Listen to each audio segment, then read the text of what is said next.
इसलिए पहले धर्म को पकड़ो। जब धर्म को पकड़ोगे तो जो तुम्हें माया समझ में आ रही है वही संगिनी समझ में आने लगेगी। अगर वही परमात्मा का संग लिए रहोगे ना तो वही माया माता का स्वरूप रखेगी। अच्छा। और जब तुम अपने धर्म का पालन नहीं करोगे तो वही माया दूसरा रूप ले लेगी, अर्थात तुम्हें कुमार्ग में दे देगी। नमस्कार दोस्तों, स्वागत है आप सभी का हमारे YouTube चैनल कामतगिरी जर्नी में। दोस्तों आज आपको लेकर आए हैं चित्रकूट टाठी घाट में। ये देखिए गंगा जी के दृश्य देखिए, और गंगा जी के दोनों तरफ आप जंगलों के दृश्य देख सकते हैं। जंगल के ऊपर ये देखिए, इधर जाने पर एक कुटिया दिखाई दे रही है। ये देखिए, ये महात्मा संत मौनीदास जी की कुटिया है।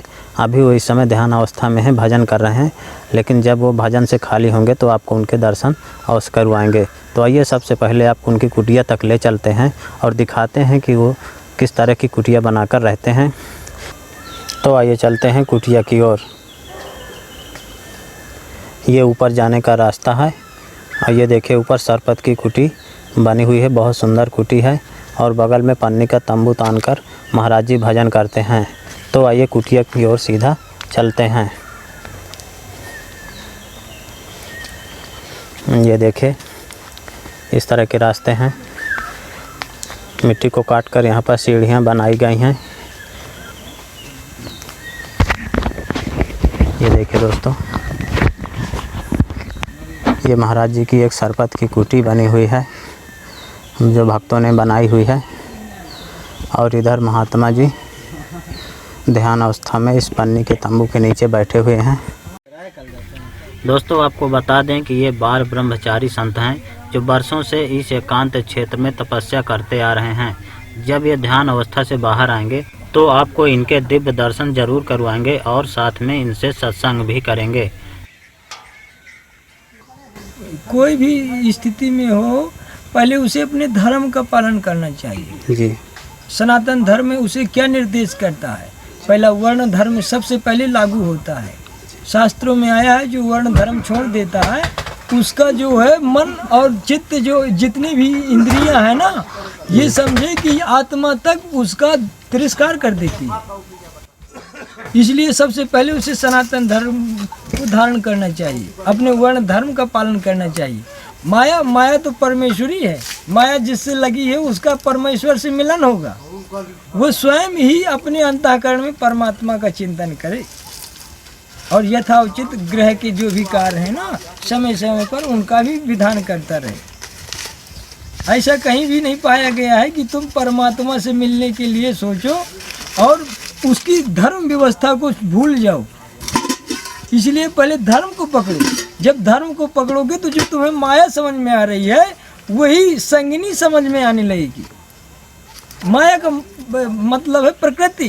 प्रकृति ने, परमात्मा ने इसका विस्तार किस लिए किया है? क्योंकि यह हमारे जीवन के लिए संगिनी है। प्रकृति से ही हम सारे उपभोग ले रहे हैं। प्रकृति ही है जो सूर्य हमें दे रहा है प्रकाश, पानी दे रही है नदियाँ, प्रकृति ही जो फल फूल आदि दे रहे हैं, रत्न दे रहे हैं। भगवान ने हमें जड़ी बूटियाँ, औषधियाँ, रोग को नष्ट करने के लिए दिया है, और दिया है चित्त परमात्मा का साक्षात्कार करने के लिए। मन आदि इंद्रियों के सहित परमात्मा का मनसा पूजन करना चाहिए। मनसा पूजन करते हुए अपने कर्म करो तो ये माया तुम्हारा सहयोग करने लगेगी। जब परमात्मा से जीव दूर जाता है तो वही माया नरक की ओर ले जाती है, और जब जीव परमात्मा के करीब सन्निकट रहकर उसका ध्यान रखता है तो वही माया परमात्मा से मिला देती है। माया तात्पर्य संगिनी समझिए। इसलिए माया कहीं भी जहाँ भी शब्द आया है, माया का तात्पर्य है केवल संग। वो संग, और वो संग का तुम्हें कैसे उपयोग लेना है ये तुम्हारी इच्छा पर है। अगर वही परमात्मा का संग लिए रहोगे ना तो वही माया माता का स्वरूप रखेगी। अच्छा। और जब तुम अपने धर्म का पालन नहीं करोगे तो वही माया दूसरा रूप ले लेगी, अर्थात तुम्हें कुमार्ग में दे देगी। उसके लिए हमें सनातन धर्म के नियमों का पालन करना चाहिए, और वो है एक नित्य कर्म पुस्तक आती है, उसमें बढ़िया अपने कर्मों की व्यवस्था दी गई है। उसको खरीद ले, 50-100 रुपए की आती है। और अपने गुरुजनों से, माता पिता से ऐसा अनुसरण करके अपने धर्म की स्थिरता को दृढ़ करिए। जब दृढ़ हो जाएगी तो अपने आप मन परमात्मा में लग जाएगा, और परमात्मा में मन को लगाना ही भक्ति है। महाराज जी, क्या गृहस्थ आश्रम में रहकर भी लोक और परलोक को सुधारा जा सकता है? हो चाहे विरक्त आश्रम हो जी। परमात्मा दोनों का है। दोनों को धर्म की रक्षा करनी है। जिसने अपने धर्म की रक्षा की वो परमात्मा को प्राप्त होगा। निवृत्ति और प्रवृत्ति ये तो मार्ग हैं, लेकिन परमात्मा की प्राप्ति में दोनों को लगना होगा। अगर वो धर्म से जीवन यापन करना चाहे तो ये समझ लेना चाहिए उसे सहजता पूर्ण उसका जीवन सरलता से उस पार निकल जाएगा और मोक्ष को प्राप्त होगा। शास्त्र में भी पाया गया है, स्वधर्म का आचरण करता हुआ जीव अंतिम अवस्था में परमात्मा उसे स्वयं से संसिद्धि प्रदान करते हैं। गीता में भी कृष्ण जी भी कहते हैं कि अपने स्वधर्म का आचरण करता हुआ यथावत अपनी व्यवस्था में रह के जीवन निर्वाह करता है, मैं उसे अंत में संसिद्धि प्रदान करता हूँ। तो धर्म क्या है? ये अपने आचार्यों से, अपने शास्त्रों से जानकारी करो और धर्म के अनुकूल जीवन को जियोगे तो अपने आप मोक्ष को प्राप्त होगे।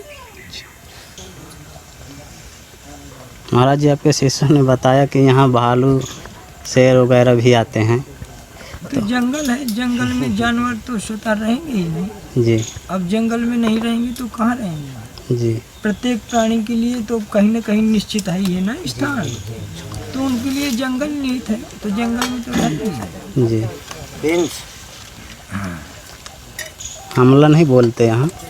कोई भी प्राणी है जब तक उस पर नहीं वार किया जाएगा तो वैसे जानवर कभी वार नहीं करता जी। वो अपनी दृष्टि से देख लेता है कि ये कैसी स्थिति वाला पुरुष है या कोई भी जंतु है, जानवर है। जब वो एक नेत्र से ही वो अनुमान लगा लेते हैं कि ये हम पर कैसा भाव रखता है, तो जब हम उस पर कोई भाव का दुराभाव नहीं रखेंगे तो वो भी अपना समझ के अपने अपने मार्ग में चले जाते हैं जी।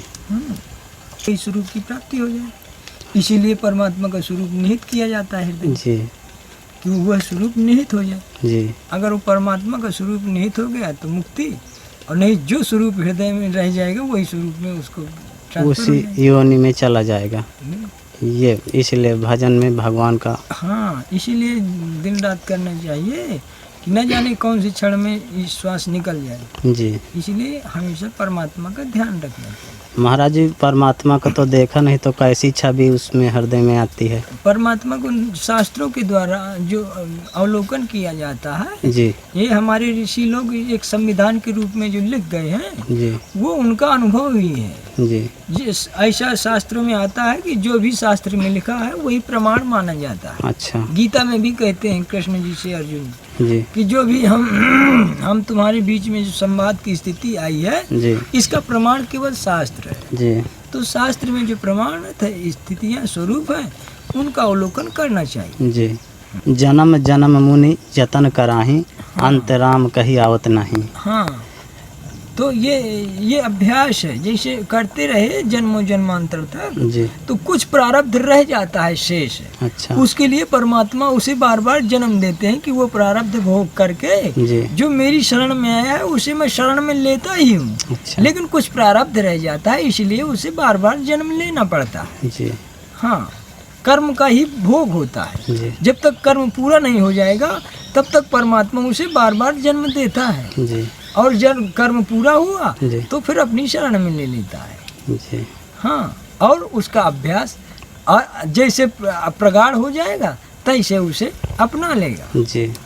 परमात्मा की प्राप्ति जिस स्थिति में होती है, जितने योग में होती है, वह उतना योग पूरी करने में उतना कितना समय उसे लगा। जैसे बच्चे को पढ़ने में कितना समय लगता है तब उसे वो कोई कुर्सी मिलती है जी, जी। उसी प्रकार ये परमात्मा की प्राप्ति के निमित्त जब उसका उतना प्रारब्ध बन जाएगा, दृढ़ हो जाएगा जी, जी। तब उसे परमात्मा की प्राप्त होगी। जब तक उतना वो योग नहीं प्राप्त कर पाया तब तक उसे बार बार जन्म लेकर बार बार पढ़ना पड़ेगा जी जी। मतलब उस लेवल में अगर नहीं पहुंच रहा तो उसे बार बार जन्म लेना पड़ेगा जी जी।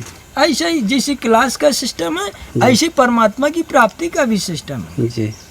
तो मनुष्य जन्म में यदि सुधार लिया तो सुधार लिया, बाकी अन्य जीवों में तो फिर संभव नहीं है, योनियों में। हाँ, मनुष्य ही एक ऐसा स्वरूप है जी। जिससे परमात्मा की प्राप्ति होना सुगम बताई गई है। जी। इसलिए मनुष्य को केवल परमात्मा का ही चिंतन करना चाहिए। जी। अगर वह दूसरा चिंतन करता है तो वह 84 में चला जाएगा, जो बहुत अनंत वर्षों के बाद, कलयुग का बहुत कल्पों के बाद फिर उसका शरीर नीत होगा। जी। इसलिए ये शरीर पा करके परमात्मा का ही चिंतन करना चाहिए। आप महाराज जी फलाहारी रहते हैं? हम कैसे रहते हैं ये तो हमारी व्यवस्था है, जैसा उचित समझ में आया जी। वैसा हम विधान करते रहते हैं। जी। अब जो भी जैसे भी जो कर्म करते हैं, जी। जैसा सुगमता पाई, शरीर की स्थिति, अनुकूल परिवेश, वैसा विधान होता रहता है। जी।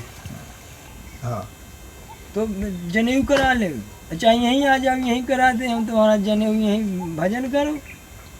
आते रहेंगे। आते रहेंगे नहीं तो जनेऊ तो तुम्हारा होना चाहिए ना। जनेऊ तो हमारा हुआ तो पहले गुरु ने किया था। ऐसा थोड़ी होता है, वो तो भोजन के लिए भी नहीं छोड़ना चाहिए। लेकिन भ्रमण तो करेंगे। ब्राह्मण को सन्यास ले लेना चाहिए। अब तुम्हारे पास तो बढ़िया व्यवस्था है, तुम तो बढ़िया सन्यास ले लो, चाहे जहाँ विचरण करो। शंकराचार्य जी कहते हैं वो ब्राह्मण को धिक्कार है जो ब्राह्मण का शरीर पाया फिर उसने सन्यास नहीं लिया। अब तुम शिक्षक हो इसलिए तुम्हें हम ज़्यादा बता रहे हैं। देखो देखो वहाँ देखो, नहीं शिव की इच्छा से त्रिकाल संध्या ब्राह्मण का धर्म है। हमारा जो सनातन धर्म है ना, वो सनातन धर्म में त्रिकाल संध्या मेन है।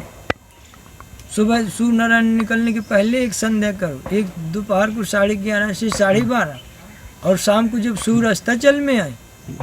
हाँ महाराज ये सोचते हैं एक बार कर लिया करेंगे सवेरे, ऐसा मत सोचो। और सर्दियों में तो सूर्य भगवान से कह देंगे कि थोड़ी हाँ। तुम लेट तो हो गए, नहीं हम ही लेट हो जाएंगे। नहीं, गर्म पानी कर लिया करो।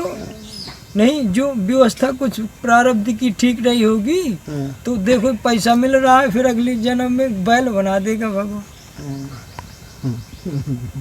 क्यों? क्योंकि जब तुम कर्म नहीं करते हो तो पशु योनि में भगवान फेंक दे, और फिर ब्राह्मण होके तो उसे ज़्यादा कर्म करना चाहिए। वो जगत का गुरु है, और जब गुरु ही अपना मार्ग छोड़ देंगे तो फिर औरों को क्या शिक्षा देंगे?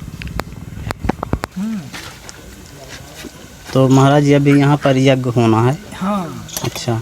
ये सतचंडी यज्ञ की व्यवस्था बना रहे हैं भगत जी। तो शायद नवरात्रि में होगा। अच्छा, इसी नवरात्रि में? हाँ। अच्छा, 22 तारीख से है।